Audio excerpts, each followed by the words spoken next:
Welcome to Inside News. This is Jyoti. Let's dive into the details. At the inauguration of the Parliamentarians' Car Rally 2025 held at the Constitution Club of India, Union Minister Ram Mohan Naidu Kinjarapu expressed his happiness at attending the event. He noted that this rally is held annually and emphasized the importance of road safety, calling it a top priority for the country. He highlighted Prime Minister Modi's repeated statements on the issue, stressing that every citizen must act with a moral discipline while travelling on the roads. Travelling by road. We are very happy to be attending the inauguration of Parliamentarians Car Rally organized by Constitution Club and JK Tyre. This is an event which has been continuously being done every year under the guidance of Rajiv Pratap Rudy ji, and I feel road safety is a top priority for the country today. And in fact, our Honorable Prime Minister Narendra Modi ji has spoken about this on numerous occasions and how each and every citizen of this country should step up and be morally disciplined when he is travelling by road. We are losing almost 1,80,000 people every year. This is the statistic from last year, that 1,80,000 people have lost their lives. And it is not just about losing one life, it is the whole family that gets devastated, and a lot of people are dependent on those lives, and everyone's life gets devastated. I can speak from my personal experience. My father, Yerra Naidu ji, who was also a prominent parliamentarian and at one point of time Union Minister, he lost his life in a road accident. He was travelling by road from Srikakulam to Visakhapatnam, and unfortunate incident, at 2 o'clock in the night, he met with an accident and he lost his life. And now going back to that incident, we always feel that if there were some measures that were followed, at least putting on the seat belt or taking care of the driver at that point of time, maybe things would have been different. And I can feel that each and every incident has these kind of opinions. So it is very, very important for all of us to take life very, very seriously, to protect it and to ensure that proper awareness is being created on road safety. India needs that kind of change in the mindset, especially for the younger generation. Our Honorable Prime Minister, at once when he was speaking in Mann Ki Baat, he has mentioned that mostly young people are losing their lives because they don't wear helmets or they don't follow the rules sometimes. So this is a trend which has to be stopped, it has to be changed. So this is an event which starts the discussion from the parliamentarians itself. Parliamentarians travel by road for long journeys, and they rode long distances also, 200, 300 kilometers every day. Political leaders, politicians, they all do. And now parliamentarians have all come together to participate in this event. We have seen great energy also, but I would request through the media that this message should go to each and every household, and all the parents, everyone, including the children, they all have to sit together. They have to come together and discuss why it is very, very important for everyone to consider road safety as topmost priority. I see that in the coming future, with the efforts of the government and with the contribution of the society, we are going to achieve much better standards in road safety. That very happy to be attending the inauguration of Parliamentarians Car Rally organized by Constitution Club and JK Tyre. This is an event which has been continuously being done every year under the guidance of Rajiv Pratap Rudy ji, and I feel road safety is a top priority for the country today. And in fact, our Honorable Prime Minister Narendra Modi ji has spoken about this on numerous occasions and how each and every citizen of this country should step up and be morally disciplined when he is travelling by road. We are losing almost 1,80,000 people every year. This is the statistic from last year, that 1,80,000 people have lost their lives. And it is not just about losing one life, it is the whole family that gets devastated, and a lot of people are dependent on those lives, and everyone. SP KK Bishnoi confirmed that Jafar Ali was arrested in connection with the violence that occurred on November 24, 2024. Jafar Ali was questioned yesterday and again today before his arrest. He has been charged under several sections of the BNS Bureau of National Security Act and has been sent to jail. Ali has also been produced before the court, and the police will follow any directives issued by the court. His arrest is related to criminal conspiracy charges. 24 नवंबर 2024 को यहाँ पे विवादित स्थल पे सर्वे हो रहा था। उस सर्वे में लोगों के द्वारा पत्थरबाजी की गई, फायरिंग की गई, और जो कंस्पिरेसी थी उसमें जो अभियोग पंजीकृत किया गया था 335/24 उसमें आज जफर अली जो यहाँ पे जामा मस्जिद के सदर हैं, उनको गिरफ्तार करके जेल भेजा गया है। उनको कल देर रात्रि की हिरासत में पूछताछ की गई थी, फिर उनको छोड़ दिया गया था अपने धार्मिक क्रियाकलाप करने के लिए, और उसके बाद में आज जब प्रातः उनकी दोबारा पूछताछ के लिए बुलाया गया और पूछताछ के बाद में उनको गिरफ्तार किया गया है। और उनको 191, 2, 191, 3, 190, 221, 132, 125, 324, 5, 194, 223, 326 और 230 और 231 भी है अधिनियम के अंदर इन्हें गिरफ्तार करके जेल भेजा गया है और बाकी विधि कार्रवाई सुनिश्चित की गई है। अभी इनको माननीय न्यायालय के सामने पेश किया गया है, वहाँ से जो भी माननीय न्यायालय का आदेश होंगे फंडिंग करने का भी कुछ आरोप है क्या? क्रिमिनल कंस्पिरेसी का 335/24 जो अभियोग है उसमें इनको गिरफ्तार करके फंडिंग करने का भी कुछ आरोप है कोई? अभी वर्तमान में इतना ही मैं बता सकता हूँ, इसके अलावा बाकी जो होगा प्रत्यक्ष कार्रवाई की जाएगी। उनके बेटे से भी क्या कहना चाहेंगे? 24 नवंबर 2024 को यहाँ पे विवादित स्थल पे सर्वे हो रहा था। उस सर्वे में लोगों के द्वारा पत्थरबाजी की गई, फायरिंग की गई और जो कंस्पिरेसी थी उसमें जो अभियोग पंजीकृत किया गया था 335/24, उसमें आज जफर अली जो यहाँ पे जामा मस्जिद के सदर हैं, उनको गिरफ्तार करके जेल भेजा गया है। उनको कल देर रात्रि की हिरासत में पूछताछ की गई थी, फिर उनको छोड़ दिया गया था अपने धार्मिक क्रियाकलाप करने के लिए, और उसके बाद में आज जब प्रातः उनकी दोबारा पूछताछ के लिए बुलाया गया। और In response to the controversy surrounding Bihar CM Nitish Kumar's national anthem issue, JDU MP Sanjay Kumar defended the Chief Minister, stating that Nitish Kumar remains highly active with extensive travel and continuous programs even during the winter season. Also criticized the opposition, saying that their language is being closely observed by the people of Bihar. He further suggested that the opposition's remarks are motivated by their awareness of the upcoming Bihar Assembly election results, implying they are making such statements in anticipation of their defeat. जो हर एक साल आता है। सवाल व्यक्तिगत जो आरोप लगा रहे हैं लोग, मुख्यमंत्री का उम्र हो गया। देखिए ये सब बात एक चीज बता देता हूँ, मुख्यमंत्री जी जितना एक्टिव है, अभी आप लोग देखे हैं कि अभी इस ठंड में भी पूरा यात्रा करके आया है और उनका लगातार कार्यक्रम चलता रहता है। चुनावी साल है और जिस तरह की भाषा प्रयोग कर रहे हैं ये लोग, तो मुझे लगता है कि बिहार की जनता सब बात पे नज़र रखी हुई है। चुनावी साल है, डिस्परेशन हो रहा है, लोकसभा का रिजल्ट भी लोग देख चुके हैं, बाय इलेक्शन का रिजल्ट भी देख चुके हैं, तो दीवार की लिखावट पता है कि चुनाव में क्या होना है, क्या रिजल्ट होना है, तो बोल रहे हैं जो हर एक साल आता है। सवाल व्यक्तिगत जो आरोप लगा रहे हैं लोग, मुख्यमंत्री का उम्र हो गया। देखिए ये सब बात एक चीज बता देता हूँ, मुख्यमंत्री जी जितना एक्टिव है, अभी आप लोग देखे हैं कि अभी इस ठंड में भी पूरा यात्रा करके आया है और उनका लगातार कार्यक्रम चलता रहा। In Bijapur, Chhattisgarh, CRPF DIG DS Negi announced that 22 individuals have voluntarily abandoned Maoist ideology and have joined the mainstream. He credited the support of Bijapur Police and CRPF, who are setting up new camps across the district and providing development and medical facilities. Negi emphasized that these efforts have garnered public support for the administration.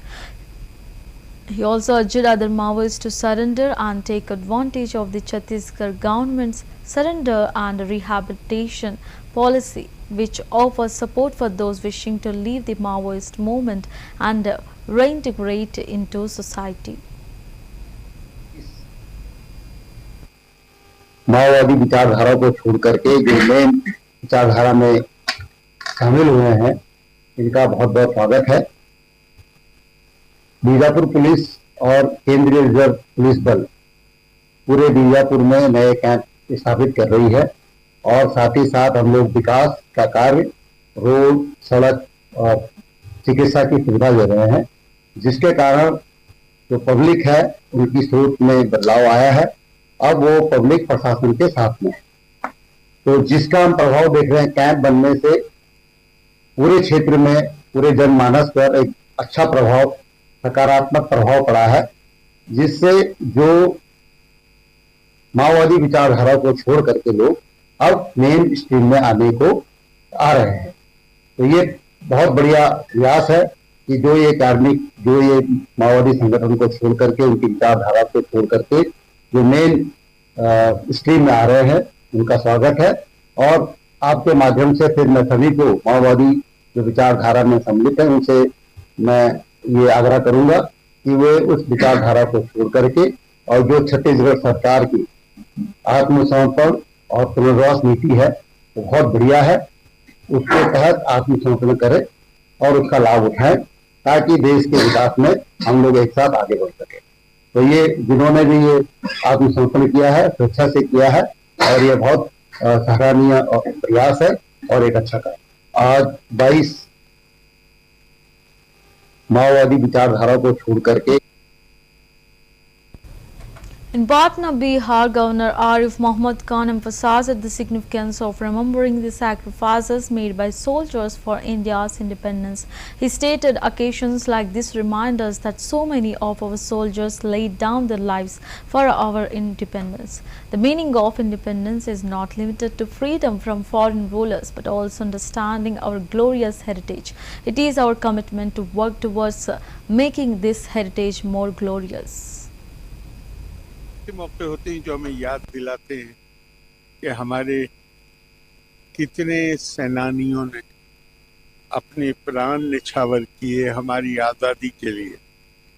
और आज़ादी का मतलब केवल विदेशी शासकों से मुक्ति नहीं है, बल्कि अपने आप को पहचानना भी है कि हम क्या है, हमारी विरासत क्या है और उस गौरवशाली विरासत को दोबारा उससे भी ज्यादा और गौरवशाली बनाने के लिए हम काम करेंगे। हमारा दायित्व है, याद करने की जरूरत है। ये ऐसे मौके होते हैं जो In Karnal, Haryana, Chief Minister Naib Singh Sahni addressed the 3-day Mega Sabji Expo 2025. Stating this 3-day Mega Sabji Expo 2025 has been organized here in Karnal. Such fairs provide an opportunity for farmers to learn about new technologies. They benefit from increasing their income in the crop cycle. We have also decided to open 3 new centers of excellence in Haryana. We are making efforts in this regard and our farmers are also getting involved in it continuously.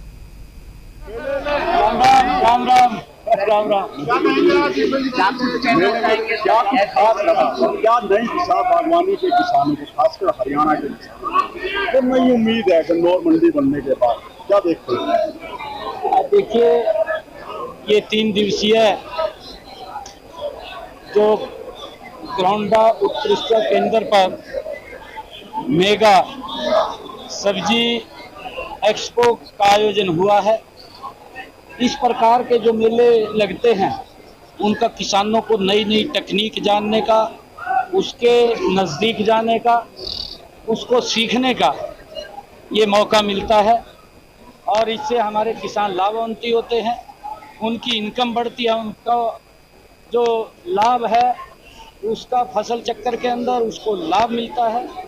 और सरकार भी इस प्रकार से हमने अभी बागवानी के क्षेत्र के अंदर भी एक बड़ा बजट इसके अंदर बढ़ाया है ताकि हमारा किसान इस बागवानी हॉर्टिकल्चर के अंदर और ज़्यादा जुड़े और वो धान और गेहूं के इस फसल से बागवानी की तरफ बढ़े, जिससे कि उसकी इनकम हो। हमने 3 हरियाणा में नए उत्कृष्टता केंद्र खोलने का भी निर्णय किया है, चाहे अमरूद है और चाहे हमारा किन्नू है और लीची है।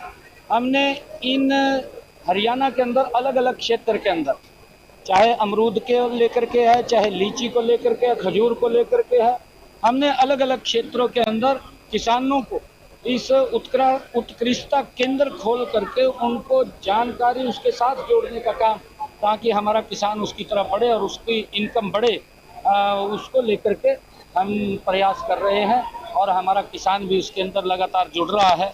मैं आज इस जो एक्सपो सब्जी ये 2025 आज समापन समारोह है, इसके अंदर जितने भी पिछले 3 दिनों में हमारे किसान आए हैं और उन्होंने जानकारियाँ ली है और उससे प्राकृतिक खेती की तरफ भी वो बढ़ते हैं, उसकी इनकम बढ़ती है, उसको लेकर के हमने चाहे गन्नौर के अंदर एक बड़ी मंडी जो 2600 करोड़ रुपए की लागत से बन करके तैयार हो रही है, उसका मेरे किसानों को बड़ा लाभ मिलेगा।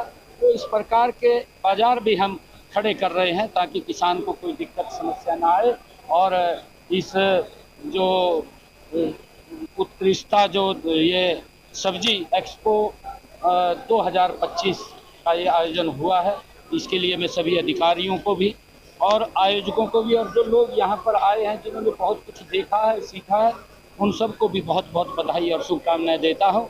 क्योंकि यहाँ पर जो तकनीक है और तकनीक इजराइल के माध्यम से लेकर के हमारे किसान उसका लाभ उठाते हैं। मैंने देखा भी है, चाहे वो टमाटर की पेड़ की बात हो, इस तकनीक के माध्यम से टमाटर की पैदावार ज़्यादा होती है, बैंगन की होती है, शिमला मिर्च की होती है, आलू की होती है।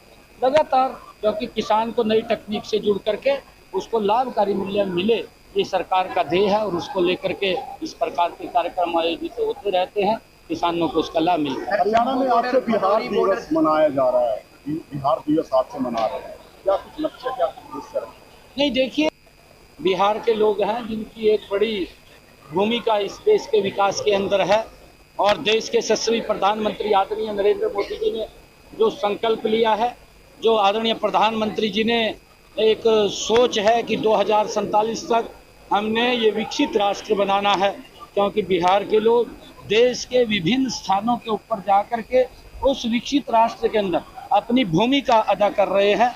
उनको मिलकर के उनको इस अवसर की बहुत बधाई देते हुए, उनसे आपस में विचार साझा करते हुए और आदरणीय प्रधानमंत्री Chhattisgarh Deputy Chief Minister Arun Savo attended the 11th edition of the Kalinga Literature Festival 2025 in Bhubaneswar. Speaking at the event, he expressed his appreciation for the festival, noting that it is being held for the 11th consecutive year and has attracted people and representatives from various countries. He described the event as highly beneficial and far-reaching, adding that it was a very good program. This was Arun Savo's first time attending the festival and he expressed his positive feelings about the experience. The 3-day Kalinga Literary Festival KLF was held from March 21 to 23, 2025. वास्तव में लगातार 11वें वर्ष Kalinga literary festival का आयोजन हो रहा है और इस बार कई देशों के लोग, उनके प्रतिनिधि आए हुए हैं और अलग अलग सत्रों में अलग अलग विषयों पर बड़े बड़े विद्वान लोगों के विचार सुनने को मिले हैं और वास्तव में ये बहुत लाभकारी और इसका दूरगामी लाभ होने वाला है। जब इतने देशों के लोग एक साथ इकट्ठे होकर अलग अलग विषयों की चर्चा करें तो निश्चित रूप से ये बहुत अच्छा कार्यक्रम रहा।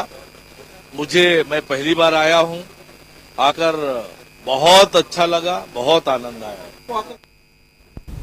Delhi BJP President Virendra Sachdeva spoke about the upcoming Delhi Budget 2025, stating the upcoming budget will be for the people and it will have all the promises which we made in the Sankalp Patra. We will take Delhi forward and develop it. This will be a budget for the people and by the people.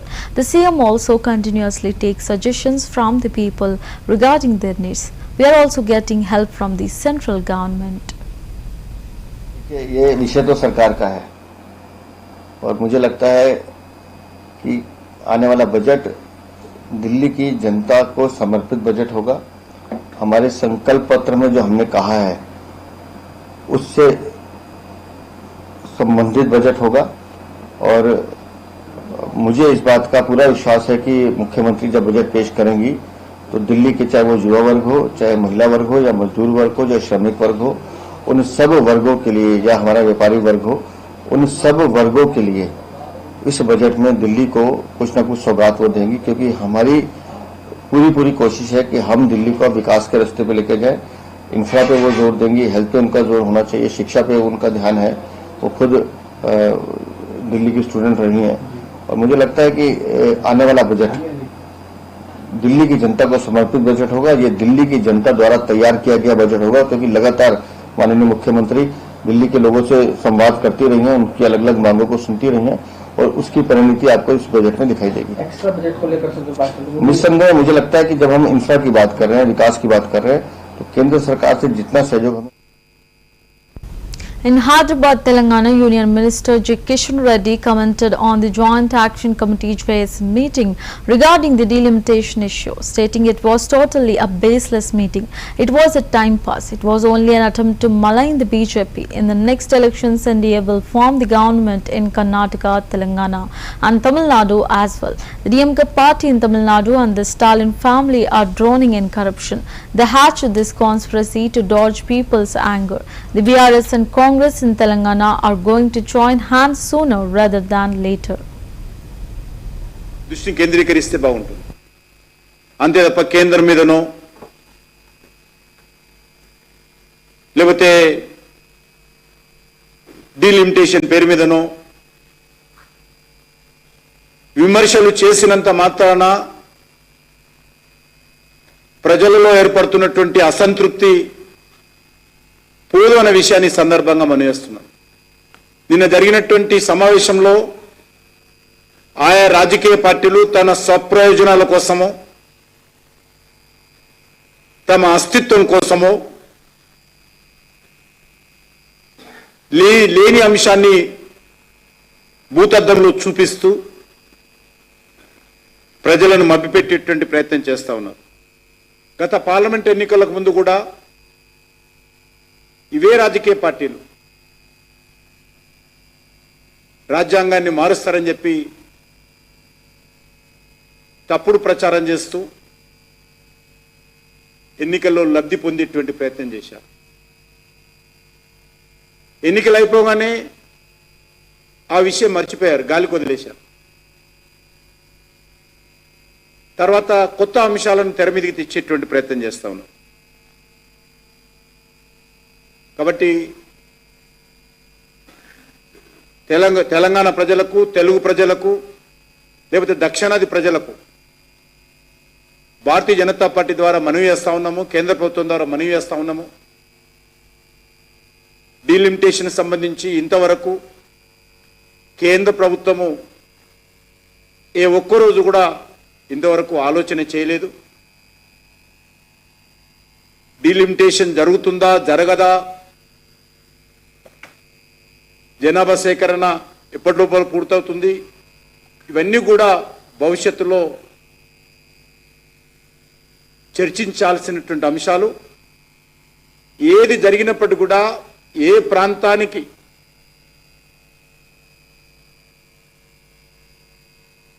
ఒక బియ్యం గింజంతా కూడా అన్యాయం జరగకుండా అన్ని రాష్ట్రాలకు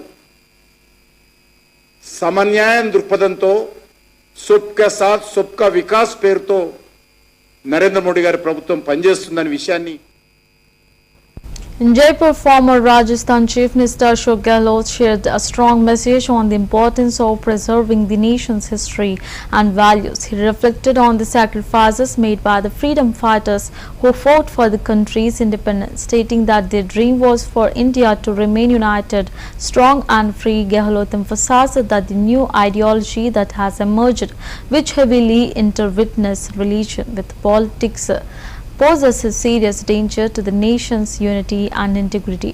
Gehlot expressed his concerns about how the younger generation may not fully understand the significance of these sacrifices if they are not taught about history and the principles on which India was built. He stressed that it is crucial to pass down this knowledge of the past to future generations, or they may fail to create a better future. According to Gehlot, forgetting or disregarding the struggles and lessons of history could hinder the ability of the younger generation to contribute meaningfully to the country's future.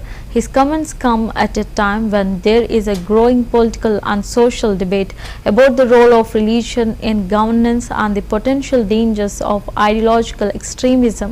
Gehlot's message highlights the need for unity and awareness, urging citizens to remember and respect the values that help shape the nation's identity. आज एक जगह इकट्ठे हुए और एक बड़ी बात यह है कि सारे क्रांतिकारी परिवार के साथ आए 40। देखिए, भारत सेवा संस्थान और भारत सेवा फाउंडेशन दोनों संस्थाओं ने मिलकर के मिस्टर गिरधा सिंह बाफना के देखरेख के अंदर ये प्रोग्राम आयोजित किया गया। ये काम बहुत कठिन था अपने आप के अंदर, क्योंकि सभी क्रांतिकारियों का पता करना, संपर्क करना, उनको रिक्वेस्ट करना आने के लिए। मुझे कुछ ही बात की है कि करीब करीब सभी क्रांतिकारी परिवार लोग आए यहाँ पर। देखा प्रोग्राम, आपको बड़ा जो विचार प्रकट किए गए वो मौजूद विचार है। आज के वक्त में हिंदुस्तान में सबसे बड़ी आवश्यकता मैं वही मानता हूँ तो वही है कि पूरे मुल्क में सभी धर्म, सभी जाति, सभी वर्ग के लोग और सभी भाषा बोलने वाले लोग जो हैं, आपस में अगर देश को एक रखना है, अखंड रखना है, तो जो क्रांतिकारियों के और फ्रीडम फाइटर के जो विचार थे, जो मुल्क को आजाद करवाने के लिए संघर्ष किया गया, फांसी के फंदे पे चढ़े वो लोग, जेलों में गए, वो सपना यही था कि मुल्क एक अखंड रहे, मजबूत रहे। उसमें जो आजकल जो नई विचारधारा आ गई है, विचार हावी हो रही है धर्म के नाम पर, वो बहुत खतरनाक विचारधारा है। इसलिए क्रांतिकारी। That's the wrap of the Inside News. Keep watching CVR News English.